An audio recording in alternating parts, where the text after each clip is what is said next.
Hey, what is up guys? Welcome back to another video, and in this video we are going to be continuing on with our HTML tutorial series. And in this tutorial we're going to be covering the code element.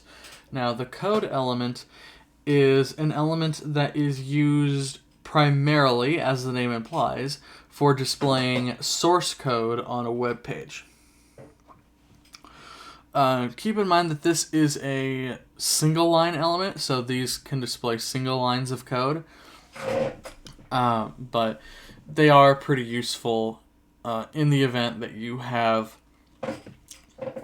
for example, a page where you want to show a code sample or, say, a command line command or something. So, to demonstrate how this actually works, let's go ahead and have a code element. So, like that, the less than code greater than.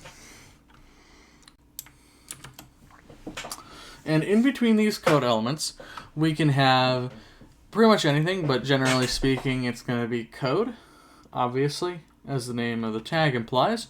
So, in between these, I'm going to have a command line. I'm going to have a command line command for the .NET CLI to create a new MVC project in .NET.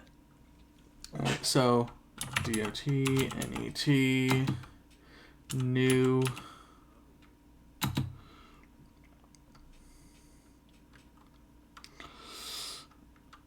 and then it's MVC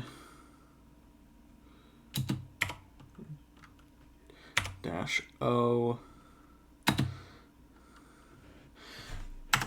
Now here's another useful HTML trick. If you have something that needs to have quotes in it, there are these things called HTML entities. There are many entities, but the one we're going to use here is the entity for quotation marks. And so to do that, you would do an at, or not an at sign, but an and sign, an ampersand, QUOT, semicolon, like that. And then another one for the closing quote, like that.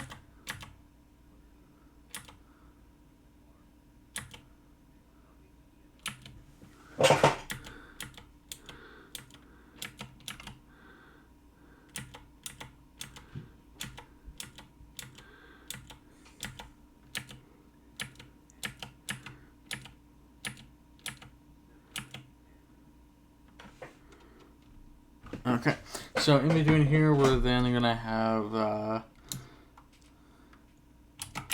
say, test MVC proj.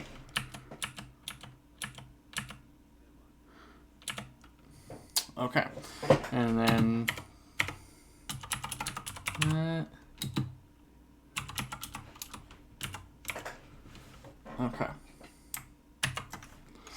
Okay, so now that we have our content in between the code tags, we can save our code and reload the browser.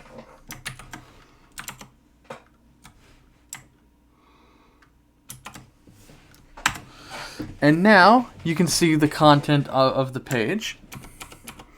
I'm gonna zoom in here.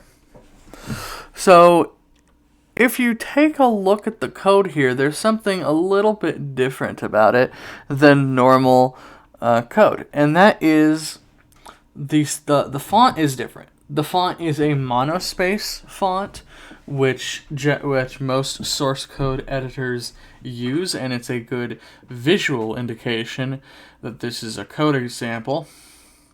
Now, of course, semantically, screen readers aren't going to be able to tell that this is source code. Excuse me, I'm tired today. But either way, like I said, screen readers can't detect that it's source code because there's no extra semantic information.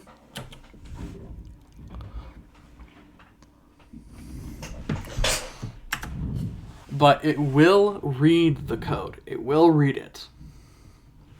And you can also see in our text here where we had the ampersand QUOT semicolon. Those were interpreted as actual quotation marks by the browser and rendered like it. Now, sometimes you'll find that sometimes those aren't rendered properly, and their actual HTML entity text will leak onto the page. So sometimes you'll see an ampersand NBSP semicolon on a page every now and again, or an ampersand LT semicolon, stuff like that. And that's I'm not entirely sure myself why that happens, but it does. So it can happen. Just keep that in mind. But yeah, that pretty much does it for this video, guys. Thank you all so very much for watching, and we'll see you in the next one.